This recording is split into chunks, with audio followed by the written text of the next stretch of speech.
Hi hello and welcome to Anamika story one.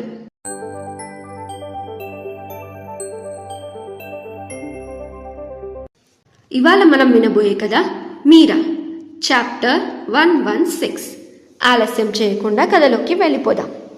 నాకెందుకో తను మీకు కరెక్ట్ అనిపిస్తుంది సార్ అని అన్నారు రాఘవయ్య గారు అభితో.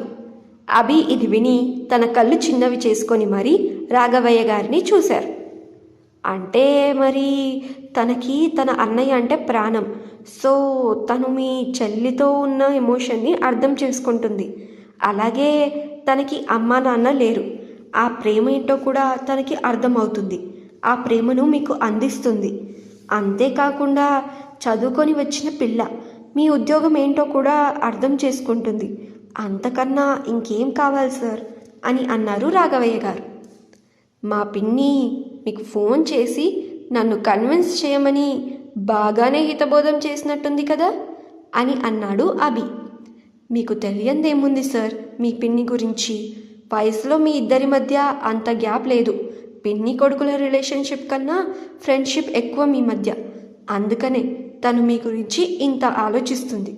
ఒకవైపు పిన్నిగా పెళ్లి చేసి బాధ్యత పూర్తి చేయాలి అనుకుంటుంది.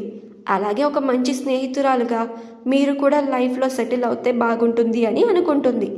ఇందులో తప్పేముంది సార్ అని అన్నారు రాఘవయ్య గారు. సరే రాఘవయ్య గారు, ఇంకా మన పని చూసుకుందామా? నిన్న నేను అడిగిన కదా ఆ ఫైల్ ఎక్కడా, అది తీసుకురండి. నేను కమిషనర్ ఆఫీస్కి వెళ్తున్నాను, సబ్మిట్ చేస్తాను.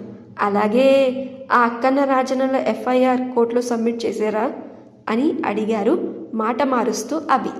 సార్, అక్కన్న రాజన్నని ఎంక్వైరీ చేసేటప్పుడు వాళ్ళతో ఇంకెవరు ఉన్నారని చెప్తున్నారు. వాళ్ళకి ఎవరో కాంట్రాక్ట్ ఇచ్చారు అని చెప్పారు. కానీ వాళ్ళ పేరేంటో మాకు తెలియదు అని అంటున్నారు అని సీరియస్గా చెప్పారు రాఘవయ్య గారు. ఒక పని చేయండి, ఊర్లో ఉన్న అందరి ఆధార్ కార్డ్ డీటెయిల్స్ తీసుకొని వాడికి చూపించండి. ఆధార్ కార్డులో ఫోటో చూసి గుర్తుపడతాడు కదా అని అన్నాడు అభి. సార్, ఆధార్ కార్డ్ కన్నా మన డేటాబేస్లో ఉన్న వాళ్ళని చూపించమంటారా అని అడిగారు రాఘవయ్య గారు. కష్టం రాఘవయ్య గారు, ఎందుకంటే ఆ ఊర్లో మన పోలీస్ స్టేషన్ ఇంకా పూర్తిగా సెట్ అవ్వలేదు. ఇంకా అక్కడ ఉండే వాళ్ళ గురించి మనకు ఎక్కువగా తెలియదు కదా అని అన్నాడు అభి. అవును సార్, అది నిజమే అని అన్నారు రాఘవయ్య గారు. ఇంతకీ ఆ ఊర్లో పోలీస్ స్టేషన్ ఇప్పటికీ ఎందుకు సెట్ కాలేదు రాఘవయ్య గారు అని అడిగాడు అభి. దానికి కారణం రాజారావు గారు సార్ అని అన్నారు రాఘవయ్య గారు. అంటే అని అర్థం కాక అడిగాడు అభి. ఆయన ఆ ఊరు బాధ్యతలు తీసుకున్నన్ని రోజులు అక్కడ ఏ తప్పులు జరిగేవి కాదు సార్. తప్పు జరిగినా శిక్ష కఠినంగా ఉండేది. చట్టం విధించే శిక్ష కన్నా చాలా కఠినమైనది. ఎంత కఠినంగా ఉండేదంటే ఆ వ్యక్తి మళ్ళీ ఆ తప్పు చేసేవాడు కాదు. అది చూసిన కలెక్టర్ గారు ఆ ఊరికి పోలీస్ స్టేషన్ అవసరం లేదని ఫీల్ అయ్యారు. కానీ చాలా కాలం క్రితం ఆయన ఊరు బాధ్యతలను వేరొకరికి అప్పగించేశారు. అప్పటి నుంచి ఆ ఊర్లో తప్పుడు పనులు ఎక్కువైపోయాయి. సారా కాయడం, గంజాయి, అవే కాకుండా ఇంకా చాలానే జరిగాయి.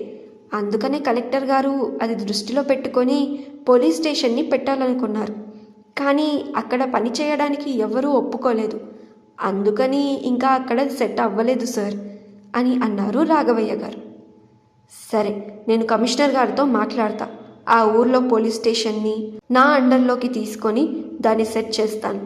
వాళ్ళకి ఇక్కడ వరకు రావాల్సిన అవసరం ఉండదు.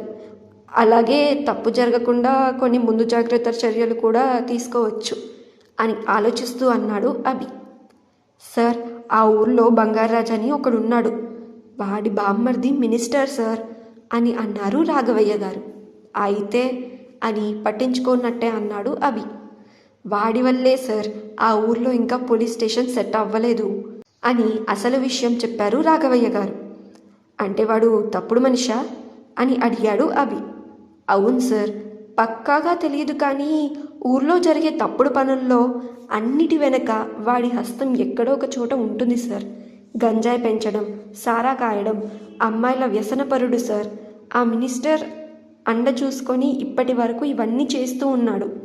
ఇప్పటి వరకు తన మీద ఎవ్వరూ కంప్లైంట్ ఇవ్వలేదు. కొన్నేళ్ల క్రితం రాజారావు గారు కంప్లైంట్ ఇచ్చి వాడిని ఊరు నుంచి బహిష్కరణ చేశారు. కానీ తర్వాత ఏం జరిగిందో తెలీదు. ఆయన ఆ కంప్లైంట్ వెనక్కి తీసుకొని బంగారాజుని మళ్ళీ ఊర్లోకి రానిచ్చారు అని తనకి తెలిసిందంతా చెప్పారు రాఘవయ్య గారు. అభి ఏదో ఆలోచిస్తూ, సరే నేను చూస్తా, మీరు వెళ్ళండి అని అన్నాడు. అభి మనసులో చాలా తిరుగుతున్నాయి. రాఘవయ్య గారు చెప్పిన విషయాలు విని అసలు ఊర్లో ఏం జరుగుతుందో తెలుసుకోవాలని అనుకున్నాడు అభి. అలా ఆలోచించుకుంటూనే కమిషనర్ ఆఫీస్కి వెళ్ళి ఫైల్ సబ్మిట్ చేసి ఆ ఊర్లో పోలీస్ స్టేషన్ సంగతి చెప్పి నిన్న మొన్న జరిగిన విషయాలు కూడా చెప్పాడు అభి. ఆ ఊర్లో సిచ్యువేషన్ ఇంత దారుణంగా ఉందని నాకు తెలియదు అభి అని అన్నారు కమిషనర్ గారు. మరి అక్కన్న రాజన్నలు వీరన్నని గుర్తుపడతారా? అసలు వీరన్న ఇప్పుడు ఎక్కడున్నాడు? బంగారాజు గురించి అభి ఇంకా తెలుసుకుంటాడా? కమిషనర్ అభికి పోలీస్ స్టేషన్ సెట్ చేయడంలో హెల్ప్ చేస్తాడా? తెలుసుకుందాం నెక్స్ట్ అప్డేట్స్లో. వింటూనే ఉండండి ఈ స్టోరీ మీరా, మీ అనామిక స్టోరీ వరల్డ్ ఛానల్లో మీ హోస్ట్ అనామికతో. ఈ స్టోరీ మీకు నచ్చితే ఈ వీడియోకి ఒక లైక్, అలాగే ఈ వీడియోని మీ ఫ్రెండ్స్ అండ్ ఫ్యామిలీ సర్కిల్లో షేర్ చేయండి. ఈ స్టోరీలో మీకు ఏం నచ్చిందో కింద కమెంట్ సెక్షన్లో చెప్పి మరిన్ని అప్డేట్స్ కోసం నా ఛానల్ని సబ్స్క్రైబ్ చేసుకొని బెల్ ఐకాన్ కూడా క్లిక్ చేసేయండి. ఈ స్టోరీని మీరు పూర్తిగా చదవాలి అనుకుంటే డిస్క్రిప్షన్లో లింక్ ఉంది, బయోలో కూడా లింక్ ఉంది. క్లిక్ చేసి ఈ స్టోరీయే కాకుండా నేను రాసిన మిగతా స్టోరీస్ కూడా చదివేయండి. Thank you so much for listening. Thank you so much for your love and support. Take care and bye bye.